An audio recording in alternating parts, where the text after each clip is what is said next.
San Xián de Moraime é unha parroquia do concello de Muxía, na actual comarca de Fisterra, que antes era a milenaria terra de Nemancos.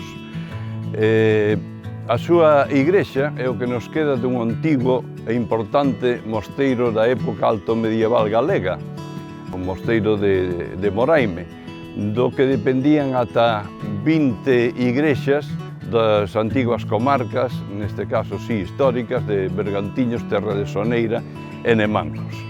Situados, como estamos agora mesmo, na zona sur, podemos ver o desnivel que existe entre a cabeceira, cara ao leste, e a portada cara ao oeste. É un dato moi interesante de cara á etimoloxía do lugar.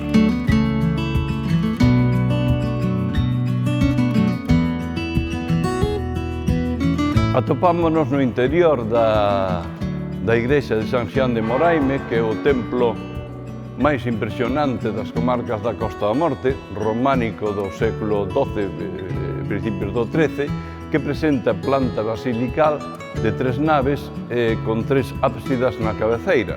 Entre outras cousas que podemos ver no seu interior, son unhas pinturas que se descubriron a finais do século XX, que datan do século XVI e que representan os 7 pecados capitais.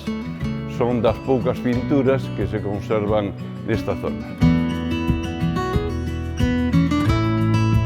No exterior desta grande igrexa parroquial, toda ela románica, a excepción do campanario da zona sur, pois chama a atención a súa portada empotrada nun pórtico que a oculta. Neste pórtico vemos todos os elementos profundamente ornamentados: columnas, capiteis, arquivoltas e tímpano. E abaixo arriba está constituído por 6 columnas decoradas con personaxes a xeito de estatuas columna. Son personaxes de difícil identificación: bispos, abades, santos, profetas. No tímpano, na zona central, vemos sobre o lintel 7 personaxes baixo arcadas, entre os que destaca o personaxe central coa man ergueita para abenzoar. Tampouco hai seguridade na identificación destes personaxes. A porta travesa sur desta igrexa ten un tímpano onde se representa a última cea de Cristo. Aparece no centro Xesús Cristo acompañado de 7 apóstolos, 4 á dereita e 3 á esquerda. Pénsase que o esculpiron os mesmos canteiros que fixeron tamén o tímpano da translatio da igrexa de Santiago de Cereixo, que queda preto a uns 10 kilómetros. A Casa Reitoral de Moraime, hoxe convertida nun hotel rural, pois é o último vestixio que queda do antigo mosteiro medieval, que foi un referente político e religioso, sobre todo da alta idade media do Reino de Galicia.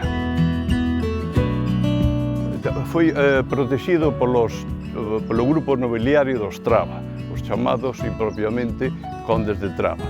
Don Pedro Froilas de Traba, o chamado conde de Traba, o poderoso conde de Galicia, foi designado polo rei Afonso VI de León, Galicia e Castela como aio do seu neto Afonso Raimúndez, que nacera da infanta Orraca en Caldas de Reis no ano 1105. Don Pedro trouxo a este mosteiro para que fose educado polos monxes de Moraime. Morto Afonso VI, foi levado polo conde Don Pedro Froilas e o arcebispo Xelmírez a Santiago de Compostela, onde foi coroado rei de Galicia no ano 1111. Anos máis tarde, cando morra a súa nai, a raíña Urraca, pois será designado, será tamén coroado como rei de León, Castela e Toledo. O rei Afonso VII, o chamado emperador, fará doazóns moi importantes a este mosteiro, así como o seu fillo Fernando II de Galicia e León e Fernando III, este xa no século XIII. As lendas populares sacras que falan de chegadas de personaxes sacros chegados por mar a Costa da Morte, pénsase que tiveron a súa orixe nos monxes deste mosteiro, como por exemplo a lenda da Virxe da Barca, que se di que viñera en barca de pedra, o Santo Cristo de Fisterra, e tamén lendas xacobeas que constan no Códice Calistino, centradas sobre todo nesta comarca fisterrá. No tocante ás atestacións históricas, o historiador muxián José Enrique Bellot del Río afirma que antes do ano 1095 se conocía Moraime como Sabuceta, se chamaba Sabuceta, nun pergamiño en latín que decía o seguinte: In vila Moriamendi qui ab antiquis Sabuceta vocabatur. Os investigadores Benlloch e Paulo Martínez Lema recollen moitas formas diferentes do topónimo ao longo da Idade Media, desde o ano 1095-1403. Vounas ler na súa maior parte. Son estas: Moriame, Moriames, Moirama, Moirame, Moiramia, Mouramia, Moraime, Moiramea, Mourame, Mouramea, Moramea, Muirame, Morame e incluso Moaramen. Séculos despois, en 1607, o visitador de Loio escribe Moirame. Cara ao século XVII, segundo o citado Benlloch, xa se vai sinalizando a forma Moraime.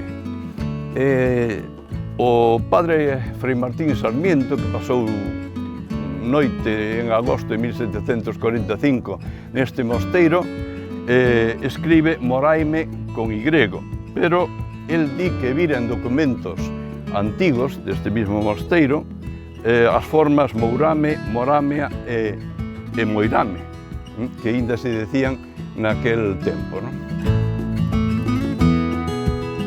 Cal sería a orixe etimolóxica do topónimo de Moraime?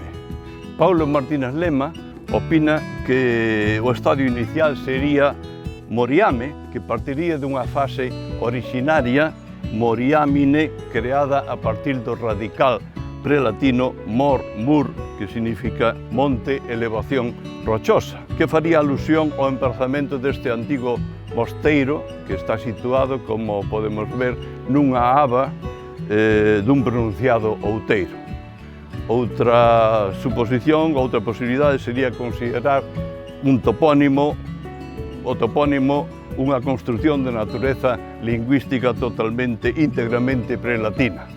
Pero consideramos que a opinión de Martínez Lema está atinada.